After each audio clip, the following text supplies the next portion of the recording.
नागराज, कहो पुत्री, क्या इच्छा है तुम्हारी? हीरा, नागराज, मैं आपसे वरदान चाहती हूँ, इसलिए आज की सारी व्यवस्था मैंने करवाई है। नागराज, जो भी इच्छा हो उसे कहो पुत्री, हम उसे अवश्य पूर्ण करेंगे। हीरा, नागराज, आप पहले वचन दें कि जो भी मैं वरदान में मांगूंगी उसे आप अवश्य पूर्ण करेंगे। नागराज, हमारी जुबान ही हमारा वचन है, तुम निसंकोच होकर कहो।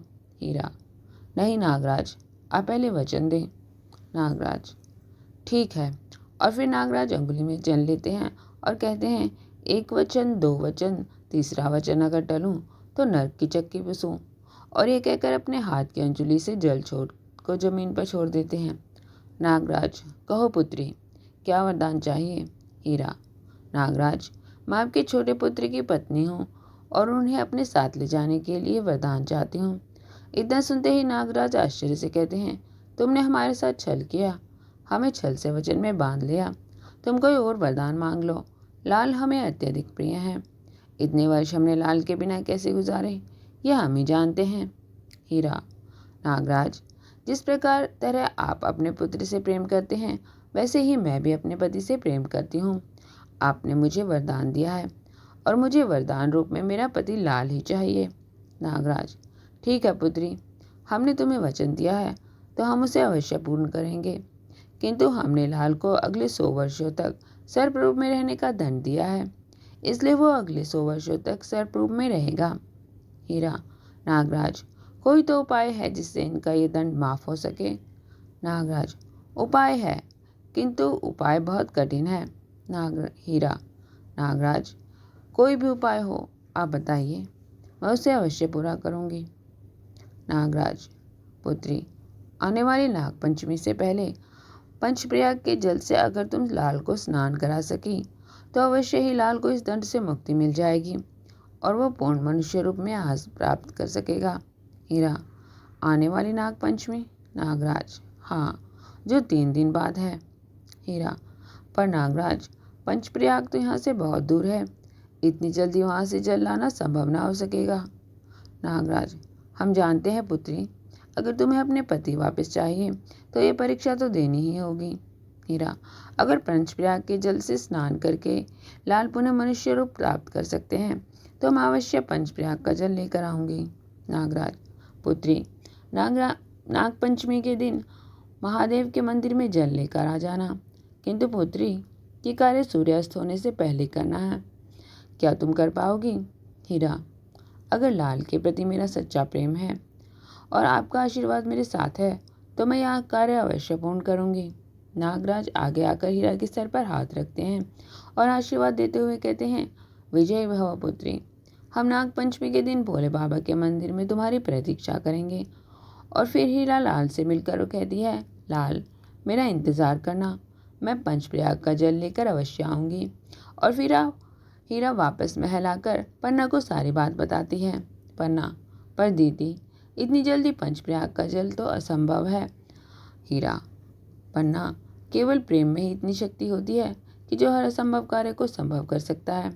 पन्ना, पर दीदी, ये कैसे होगा? अगर हम सबसे तीव्र गति से दौड़ने वाले घोड़े की भी सवारी करें तो भी पंचप्रयाग, विष्णुप्रयाग, नंदप्रयाग, कर्णप्रयाग, रुद्रप्रयाग और देवप्रयाग तक पहुंचने में ही 4 दिन लग जाएंगे और वह मार्ग भी अत्यंत दुर्गम है। हीरा, कोई तो उपाय होगा पन्ना, जिससे हम नाग पंचमी का सूर्यास्त होने से पहले पंचप्रयाग का जल ला सकें। पन्ना, दीदी, कोई उपाय नहीं है, किसी भी सूरत में हम इतनी जल्दी पंचप्रयाग तक पहुंच भी नहीं सकते और वापस आना तो बहुत दूर की बात है। हाँ, अगर ईश्वर हमें पंख दे दिए होते तो हम उड़कर जरूर पहुंच सकते थे वहां पर। हीरा सोचते हुए, पंख दिए होते? पन्ना, हाँ, पर पंख तो है नहीं। हीरा खुश होकर, पंख तो हमें मिल सकते हैं पन्ना। पन्ना हैरानी से, क्या, हमें पंख कैसे मिल सकते हैं दीदी? हीरा खुशी में पन्ना को उसके दोनों हाथों से पकड़कर गोल गोल घुमाती है और कहती है, पंख मिल नहीं सकते, बल्कि हमें पंख लगने वाले हैं। पन्ना, रुको दीदी, मुझे चक्कर आ रहा है। हीरा रुक जाती है और पन्ना को पास के एक आसन पर बैठाते हुए कहती है, अब हम पंचप्रयाग उड़कर ही जाएंगे। पन्ना, आप क्या बोल रही हैं दीदी, मुझे कुछ समझ नहीं आ रहा। हीरा, अभी बताती हूँ। और के कहकर एक सेवक को आवाज़ लगाती है। तभी एक सेवक कक्ष के अंदर आता है।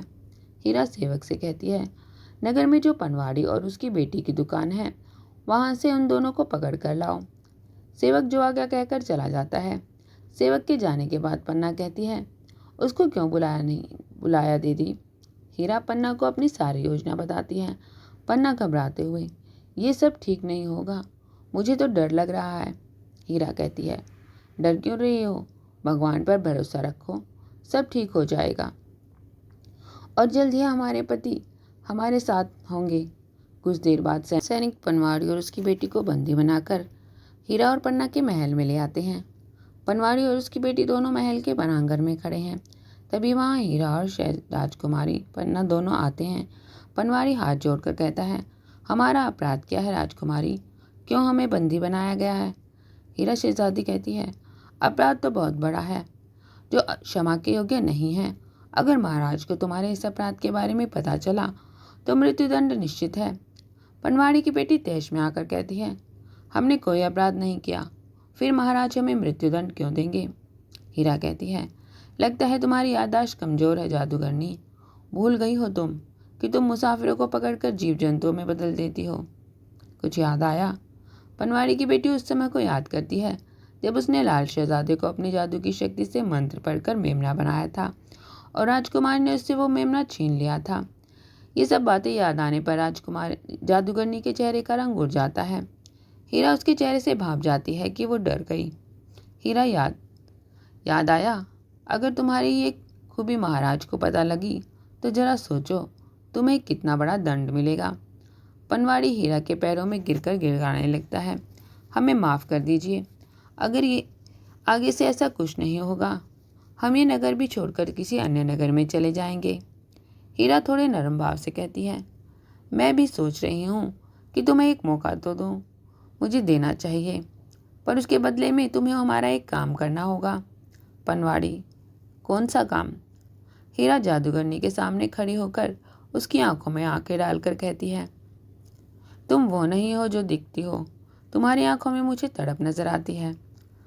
जादूगरनी रूखे भाव से कहती है, अब सौदा कीजिए राजकुमारी, हमें जीवन दान देने के बदले में क्या सौदा करना चाहती हैं आप? हीरा, तुमने उस दिन जादू से मेरे पति को मेमना बना दिया था और मैं ये भी जानती हूँ कि तुम मुसाफिरों को पकड़कर इसी प्रकार जीव जंतु बना देती हो। तुम्हारी इसी एक कला की आवश्यकता है मुझे। जादूगरनी, और बदले में मुझे क्या मिलेगा? हीरा कहती है, प्राणों का दान और 1,00,000 स्वर्ण मुद्राएं।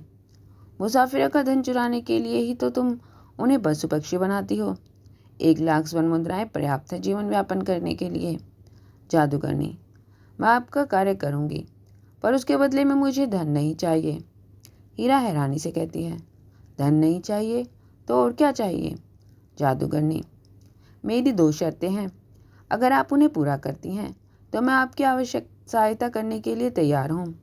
हीरा कहती है, कौन सी शर्तें? जादूगरनी, मेरी पहली शर्त तो यह है कि आप मुझे सत्य बताएंगी कि आपको मेरी सहायता की आवश्यकता क्यों है। हीरा फिर कहती है, और दूसरी शर्त? जादूगरनी कहती है, दूसरी शर्त मैं आपको तब बताऊंगी जब आप पहली शर्त को पूरा करेंगी। अगर नहीं तो महाराज को हमारी सच्चाई बताकर हमें मृत्युदंड दिलवा सकती हैं।